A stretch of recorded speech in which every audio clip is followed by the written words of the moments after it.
제가 군인일 때 1993년도에 아내, 지금의 사모를 만났습니다. 그때 몇 명의 동기생들에게 아내를, 그때는 아내가 아니었습니다만, 처음 소개시킬 때 사귀는 아가씨라 이야기하지 않고 제 장난삼아 제 여동생이라고 그렇게 소개했습니다. 실제 제 여동생과 사모는 나이가 같습니다. 그래서 여동생이라 그랬습니다. 그 친구들이 저의 그 장난을 조금 더 의심하지 않고 받아들였습니다. 그리고 이렇게 말했습니다. 그러고 보니 닮았네. 웃는 모습이 똑같네. 그랬습니다. 그리고는 그 순간부터 몇 명의 동기생들이 저를 보는 눈빛이 좀 달라졌습니다. 은근하고 다정한 눈빛으로 제게 이렇게 말하는 것 같습니다. 처남, 이렇게 이야기하는 것 같았습니다. 부부는 닮는다라고 말합니다. 그런데 그게 말이 됩니까? 매우 비과학적이지 않습니까? 부부가 되면 DNA가 섞여가는 것도 아니고 또 오래 같이 있다고 얼굴 형태가 바뀌는 것도 아닌데 말입니다. 그 님이라는 글자에 점 하나만 찍으면 남이 되는 게 부부인데, 부부는 DNA가 전혀 섞이지 않았는데 부부가 어떻게 닮는단 말입니까? 그러나 영국 리버풀 대학 연구진들이 2000 몇 년도에 연구한 결과를 보면 부부는 서로 닮는다는 것이 굉장히 비과학적으로 보이지만 이게 과학적임을 그렇게 밝혀냈습니다. 얼마나 자주 웃느냐, 얼마나 자주 찡거리느냐, 그것에 따라서 얼굴 근육과 주름이 땡기고 펴지면서 같이 오래 살수록 부부의 감정 표현이 비슷해지면서 얼굴 표정이나 인상이 닮아져 간다는 것입니다. 그러니까 아내와 남편 여러분은 잘 들으셔야 합니다. 만약 내 남편과 내 아내가 점점 더 못생겨져 간다면 여러분 자신도 점점 못생겨져 가고 있다는 말이고, 또한 그것의 상당 부분 책임도 여러분들에게 있다는 말입니다. 그래서 상대방을 부부나 아내나 남편을 높여주면 높여줄수록 자기도 높아진다는 것, 역시 귀한 진리인 것 같습니다. 얼굴뿐만 아닙니다. 식생활, 가치관, 행동도 닮아간다라고 합니다. 한 집에서 같은 음식을 먹고 살기 때문에, 또 어떤 집은 부부가 함께 마주보고 독주를 마시고 음주, 흡연 이렇게 하기 때문에 식성이 닮아갈 뿐만 아니라 질병도 닮아간다라고 합니다. 조사 결과 당뇨, 고지혈증, 고혈압, 복부 비만 등 그런 병은 부부가 같이 앓는 경우가 굉장히 많다고 합니다. 그러니까 역시 아내와 남편 여러분 잘 들으셔야 합니다. 내 남편, 내 아내의 건강에 문제가 생기기 시작했다면 그것의 상당 부분 책임은 본인한테 있다는 말도 될 것입니다. 또 어떤 일부 과학자들은 부부는 닮아간 것이 아니라, 닮아지는 것이 아니라 애초부터 원래부터 닮아 있었다라고 주장합니다.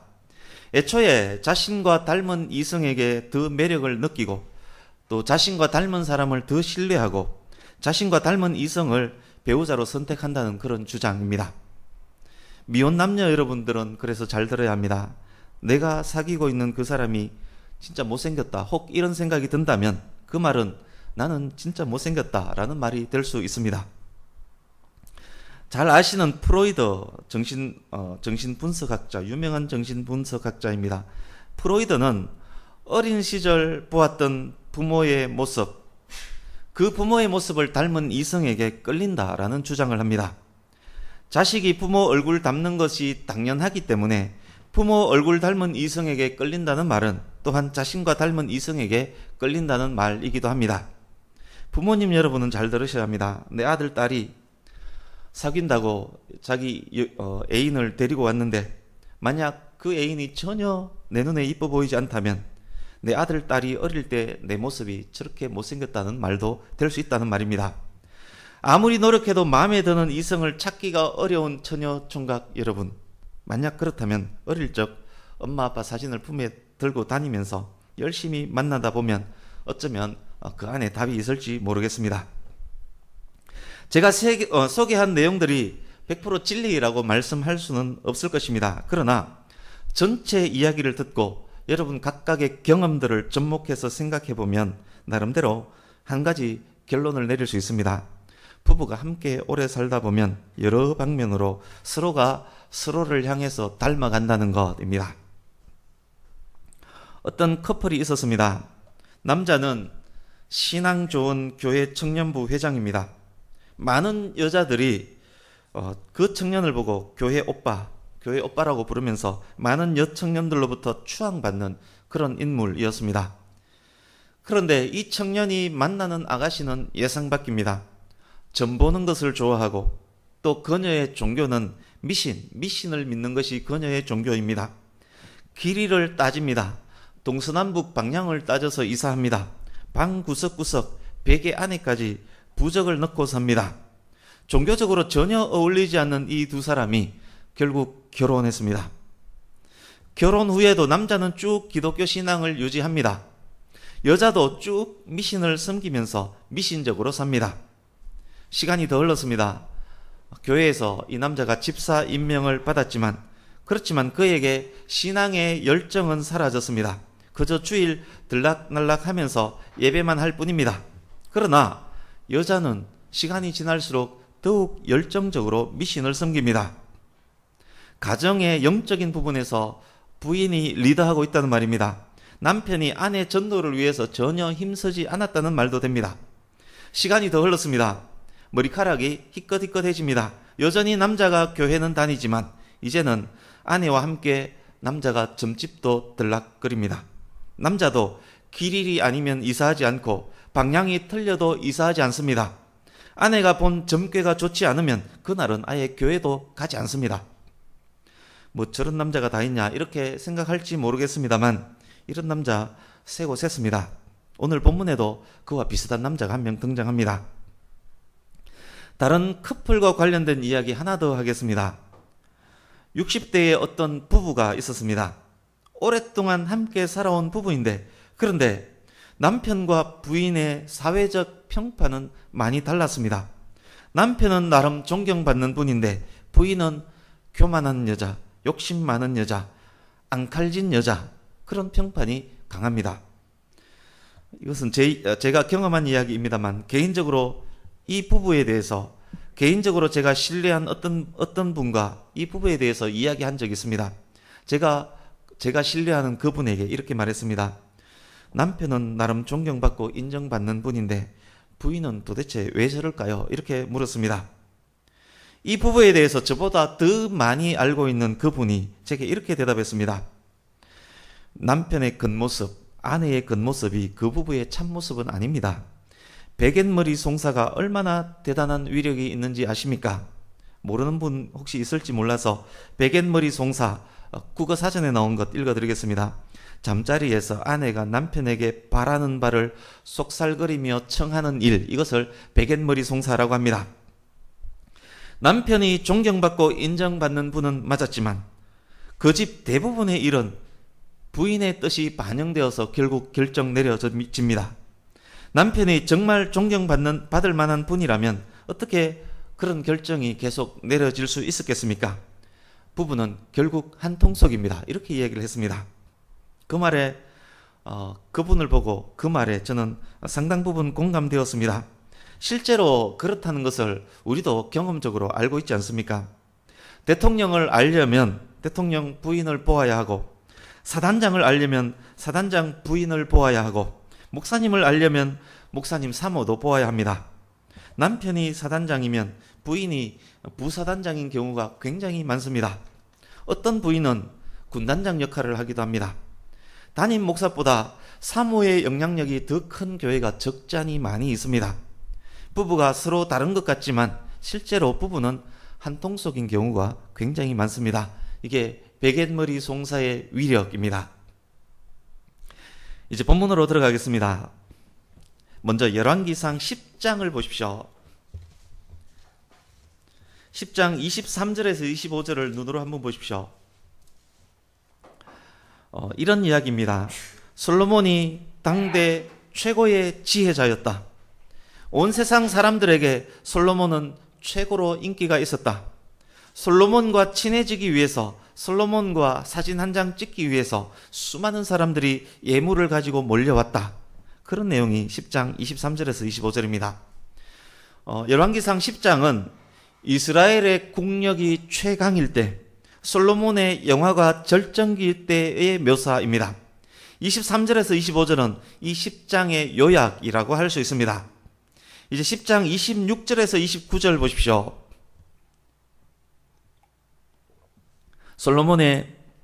역시 솔로몬의 전성기 때를 언급하는 구절입니다만, 그런데 이 안에는 미묘한 뉘앙스가 포함되어 있습니다. 솔로몬이 병거와 마병을 많이 두었고, 은을 많이 가졌고, 사치스런 백향목을 많이 들여왔고, 애굽에서 말을 많이 수입했다. 말은 애굽의 주 품목입니다. 애굽에서 말을 많이 수입했다. 그렇게 기록해 두었습니다. 11장 1절 보십시오. 솔로몬이 많은 여인들을 사랑했는데 상당수가 이방 여인이었다. 여기에 포함된 묘한 뉘앙스가 무엇인지 말씀 몇 곳을 통해서 확인해 보겠습니다. 오늘 본문은 접어두시고 신명기 17장으로 갑니다. 구약성경 289페이지 신명기 17장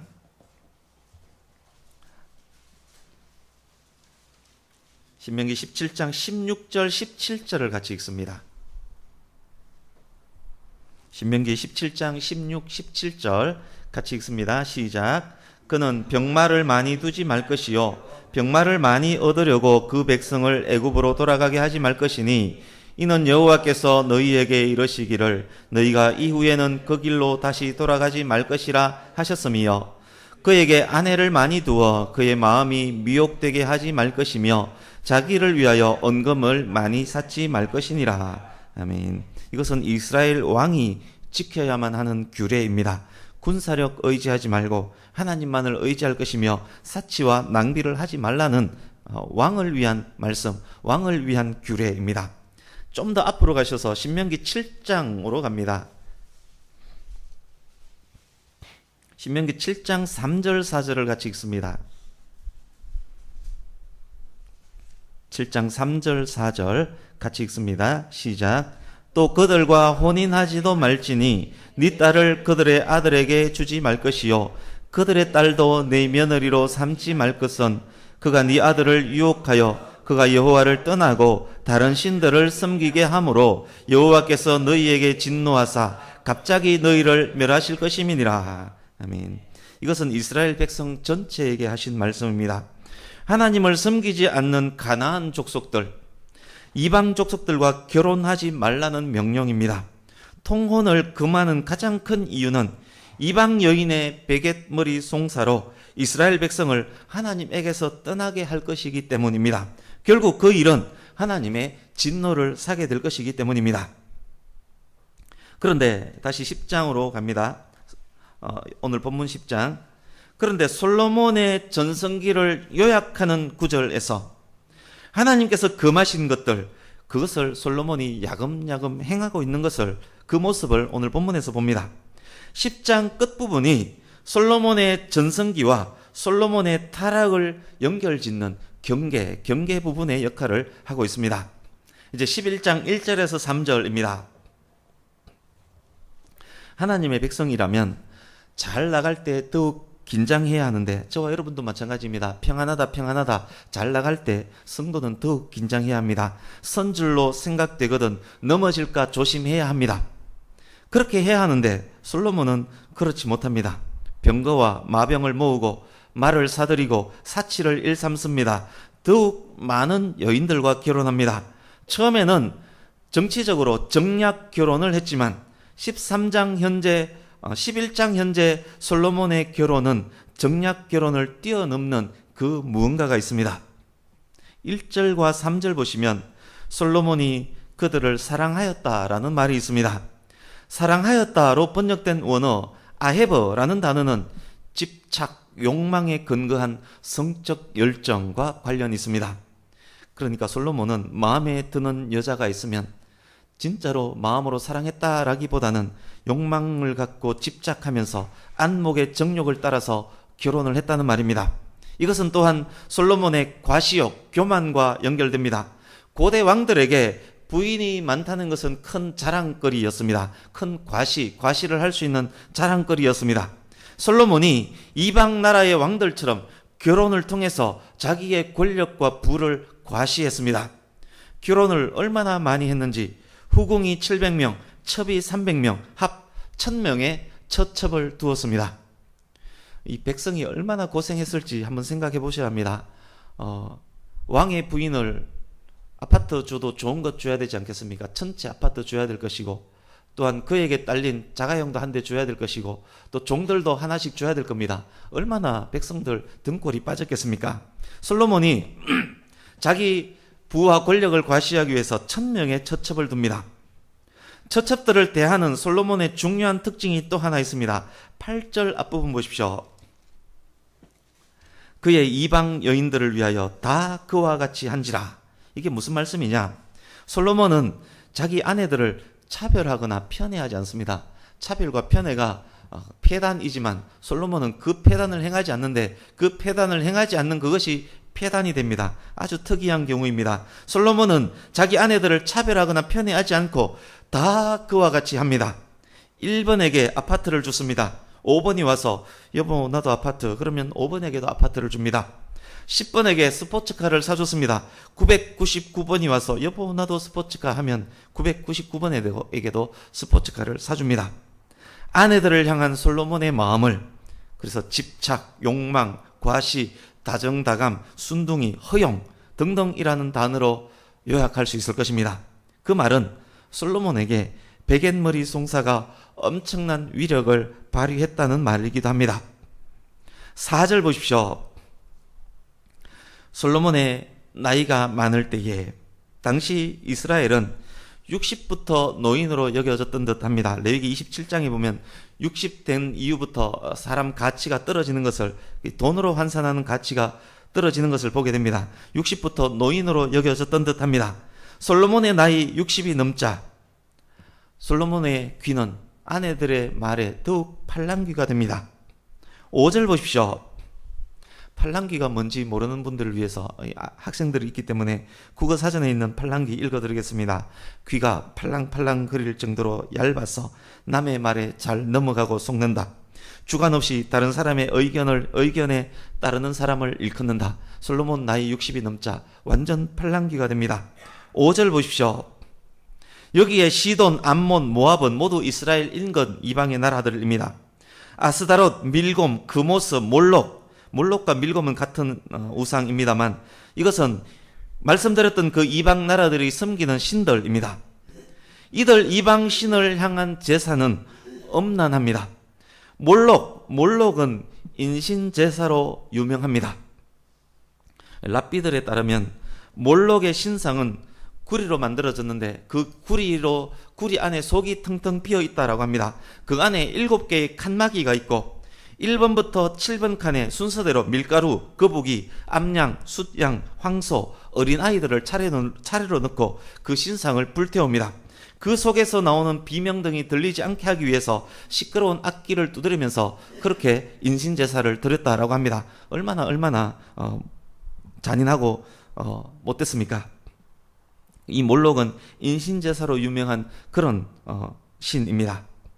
시돈, 암몬, 모압에서 시집온 처첩들이 밤마다 베갯머리 송사를 돌아가면서 솔로몬에게 벌입니다.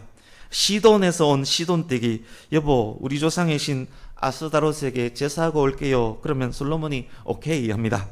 암몬떼기 와서 여보 우리 조상의 신 밀곰에게 제사하고 올게요 라고 하면 솔로몬이 또 오케이 합니다.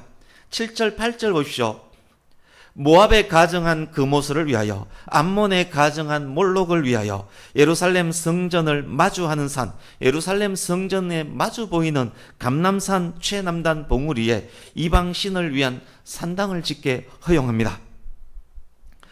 열왕기하 23장에 보면 그런 이유들 때문에 훗날 감람산 남단 산봉우리를 멸망의 산이라고 이름 짓게 됩니다. 성전이 마주 보이는 그 산에 어떻게 이방 신을 위한 산당을 허용할 수 있다는 말입니까? 솔로몬은 아까 말씀드렸듯이 처첩들을 차별하지 않습니다. 요구하면 다 오케이 해줍니다. 그렇지만 그렇다고 솔로몬이 하나님을 섬기지 않았던 것은 아닙니다. 다만 하나님을 향한 열정이 점점 더 식어져 갔습니다.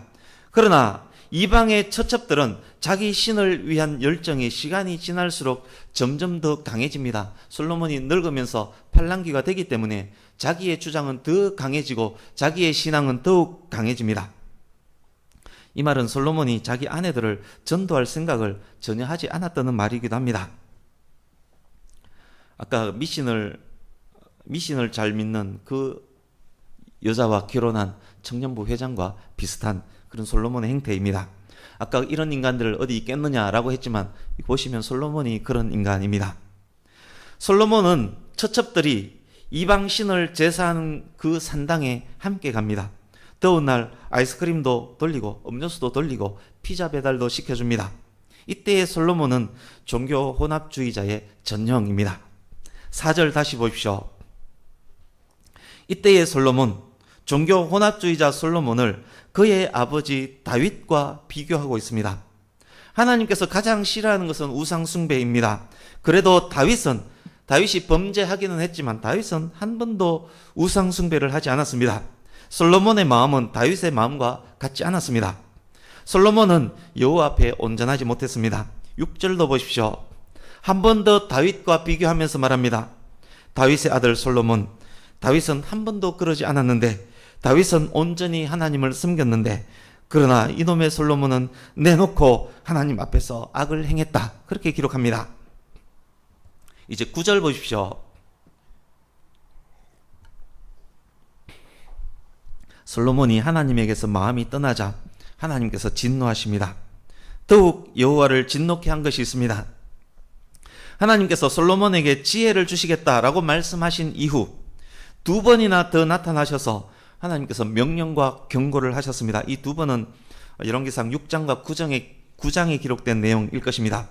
이런 내용들이었습니다. 네가 아버지 다윗처럼 온전히 행하면 이스라엘의 왕위가 견고하여질 것이다. 그러나 만약 계명과 법도를 지키지 않으면, 만약 다른 신을 섬기면 재앙이 있을 것이다 라고 하나님께서 2번이나 더 나타나서 경고를 하셨습니다.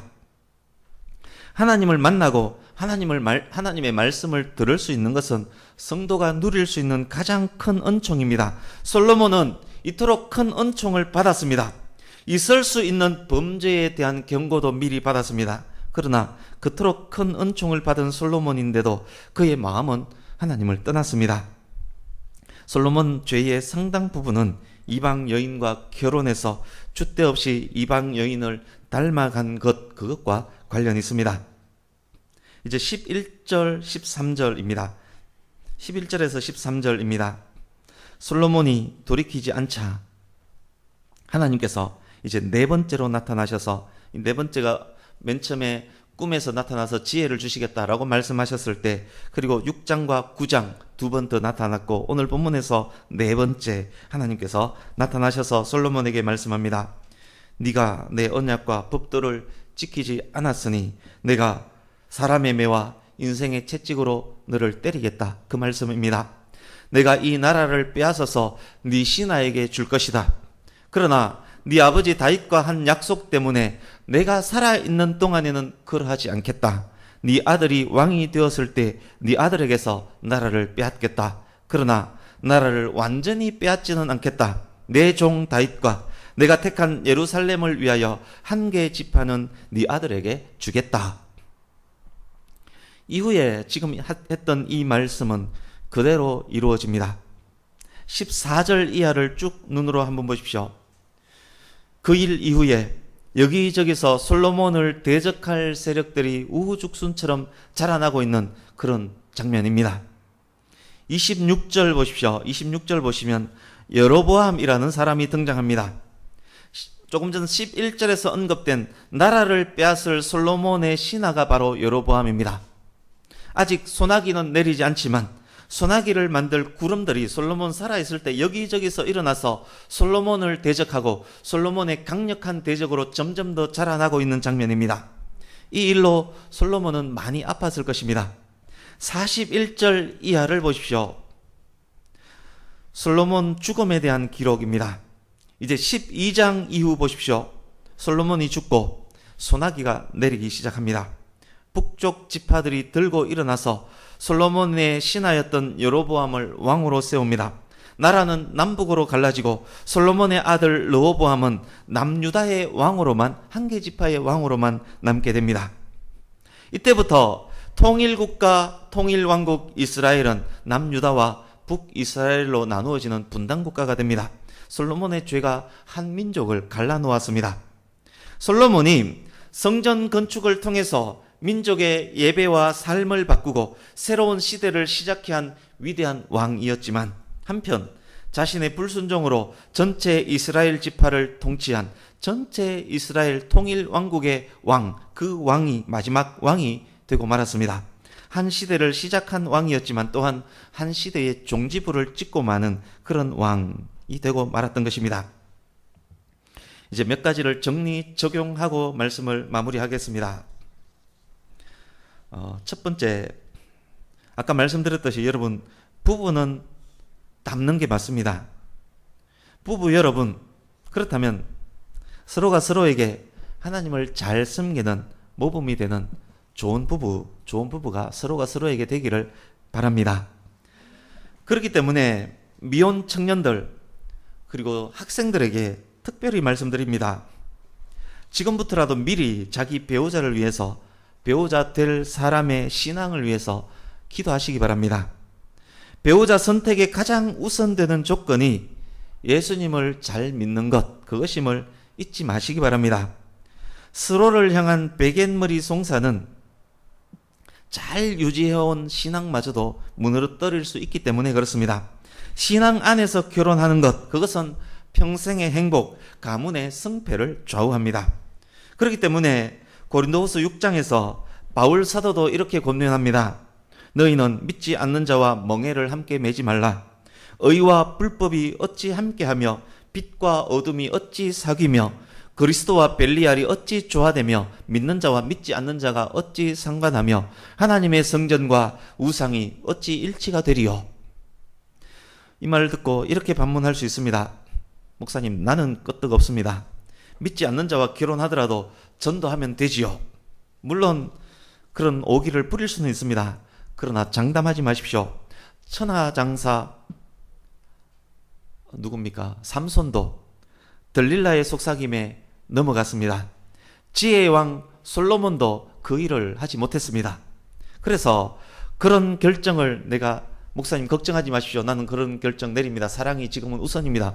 그러면서 그런 결정을 딱 내릴 것이라면 엄청난 각오와 다짐을 해야만 합니다. 나중에 분명 그때 목사님 말 들을 걸, 이런 생각 분명히 하게 될 것입니다. 100% 하게 됩니다. 그렇기 때문에 웬만한 각오와 다짐으로는 시도하지 않는 것이 현명할 것입니다. 두 번째, 특별한 은총을 받은 솔로몬이 불순종하며 교만하며 우상숭배까지 합니다. 몇 번의 경고도 무시했습니다. 이 일로 하나님께서 진노하셨습니다. 여러분, 성경에서, 특히 구약 성경에서 지금 솔로몬과 같은 이런 죄를 지은 사람을 하나님께서 보통 어떻게 처리하십니까? 이럴 경우 거의 죽었다고 봐야 됩니다. 맞습니다. 솔로몬이 그 자리에서 번개를 맞아 죽더라도 누가 뭐라 할 사람 아무도 없습니다. 만약 이 자리에서 솔로몬이 번개 맞아 죽더라도 이 글을 읽는 독자는 아무 말 하지 않을 것입니다. 맞습니다. 솔로몬이 그 자리에서 번개 맞아 죽더라도 누가 뭐라 할 사람 아무도 없을 것입니다. 그러나 솔로몬은 죽지 않습니다. 자기가 살아있는 동안 소나기는 내리지 않을 것이라고 약속까지 받았습니다. 하나님께서 솔로몬에게 이렇듯 참고 참으시며 이렇듯 은총을 베푸신 이유가 무엇입니까? 11절 보십시오.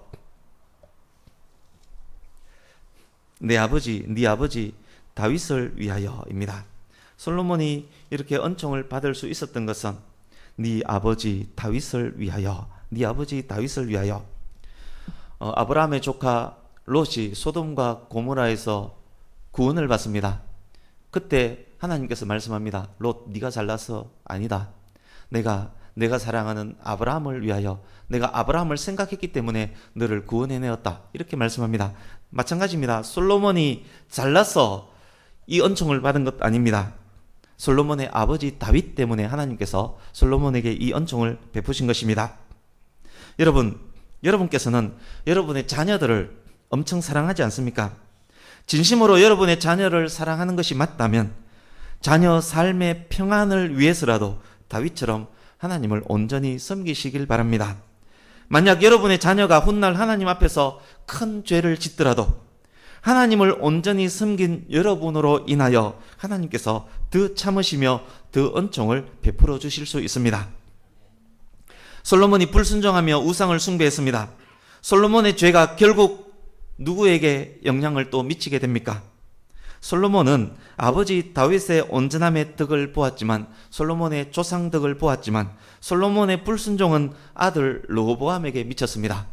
솔로몬은 자기 아버지 덕을 봐놓고 조상 덕을 봐놓고, 자기 아들은 조상 때문에 망하게 만드는, 조상 때문에 어려움을 겪게 만드는 그런 사람이 되고 말았습니다.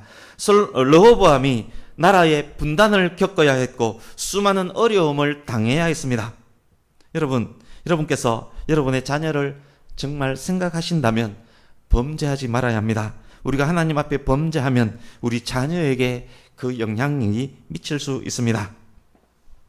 세 번째, 더욱 중요한 내용이 하나 더 있습니다. 13절, 본문 13절 함께 읽습니다. 13절 시작. 오직 내가 이 나라를 다 빼앗지 아니하고 내 종 다윗과 내가 택한 예루살렘을 위하여 한 지파를 네 아들에게 주리라 하셨더라. 아멘. 하나님께서 솔로몬을 죽이지 않고 아들 르호보암을 통해서 계속 왕권이 이어지게 하신 것은 다윗에게 약속하신 언약, 다윗 언약과 관련됩니다. 다윗의 왕위는 계속 이어져야만 하고 다윗의 후손을 통해서 인류를 구원할 그리스도가 탄생하셔야 하기 때문입니다. 그렇기에 신약의 성도인 우리는 구세주 예수 그리스도를 13절을 통해서 볼 수 있어야 합니다. 내 종이라는 단어가 모세와 다윗에게 적용될 때 그것은 구체적으로 메시아적 의미를 수반합니다. 따라서 내 종 다윗을 위하여의 진정한 의미는 메시아 그리스도 때문에 라고 그렇게 연결 지을 수 있습니다. 뿐만 아닙니다. 13절을 통해서 우리는 하나님의 이름, 하나님의 영광도 볼 수 있어야 합니다. 하나님께서는 하나님의 영광, 하나님의 이름을 위하시고 아끼시는 분입니다. 예루살렘의 상태가 어떠한가? 그것은 하나님의 이름, 하나님의 영광과 관련됩니다. 따라서 내가 택한 예루살렘을 위하여라는 단어의 진정한 의미는 하나님의 이름을 위하여, 하나님의 영광을 위하여입니다. 또한 예루살렘은 교회의 상징, 신약의 교회, 구약의 교회의 상징이기도 합니다. 결국 13절 말씀, 내 종 다윗과 내가 택한 예루살렘을 위하여라는 말씀의 의미는 그리스도로 인하여, 하나님의 영광을 위하여, 나의 교회를 위하여라는 의미가 됩니다. 신약의 성도인 저와 여러분에게 하나님께서 이미 큰 은혜와 은총을 베푸셨습니다. 우리 죄를 용서하셨습니다. 우리를 구원하셨습니다. 지금도 오랫동안 참아주고 계십니다. 왜입니까? 우리를 대속하신 그리스도로 인하여, 하나님의 영광을 위하여, 하나님의 교회로 인하여, 하나님의 교회를 위하여입니다. 그렇기 때문에 얼마나 고맙고 감사한 일입니까? 그러니까 이 말씀이 신약의 성도인 저와 여러분에게도 그대로 적용되는 말씀입니다. 하나만 더 확인하겠습니다. 오늘 말씀을 듣고 굉장히 궁금한 것 하나 생겼을 수 있습니다. 솔로몬은 회개했을까? 궁금하지 않습니까? 오늘 본문만을 보면 끝까지 마음을 돌이키지 않고 우상 숭배하다가 죽음을 맞이한 것처럼 그렇게 보여집니다. 그러나 많은 학자들이 이런저런 근거를 들면서 솔로몬의 회개했다라고 말합니다. 저도 솔로몬의 회개를 확신합니다. 학자들이 말하는 이런저런 근거를 들면서 제가 확신하는 것 아닙니다. 학자들의 말도 근거가 중요하긴 하지만 제가 더욱 확신하는 것 있습니다. 우리가 가진 성경 잠언, 이 잠언 상당 부분은 솔로몬의 저작입니다.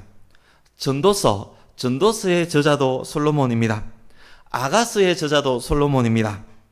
예수님의 말씀에도, 스데반의 설교에도 솔로몬이 긍정적 의미로 등장합니다. 방금 말씀드렸던 잠언, 전도서, 아가, 성경에서 없어서는 안 될 매우 귀중한 성경입니다. 만약 솔로몬이 회개하지 않고 끝까지 불순종하다가 죽었다면 하나님께서 잠언과 전도서와 아가서의 저자로 솔로몬을 절대 사용하지 않으셨을 것입니다. 솔로몬의 저작들이 정경에 포함되도록 하지도 않으셨을 것입니다. 다른 어떤 근거보다 그것이 가장 중요한 근거라고 생각됩니다. 그래서 저는 솔로몬의 회개를 확신합니다. 이제 함께 말씀 두 곳을 읽고 마치려고 합니다. 오늘 드린 말씀 전체를 기억하시면서 읽으시기 바랍니다. 온갖 일들을 다 겪고 회개한 솔로몬 말년의 고백, 전도서의 말씀입니다. 먼저 전도서 1장 2절에서 3절입니다. 여기 기록된 것 2절로 표시되어 있지만 1장 2절 3절입니다. 전도서 1장 2절 3절 먼저 같이 읽습니다. 시작. 헛되고 헛되며 헛되고 헛되니 모든 것이 헛되도다. 해 아래서 수고하는 모든 수고가 사람에게 무엇이 유익한가. 아멘. 전도서 5장 2절에서 솔로몬이 하나님은 하늘에 계시고 사람은 땅에 있다라고 말합니다.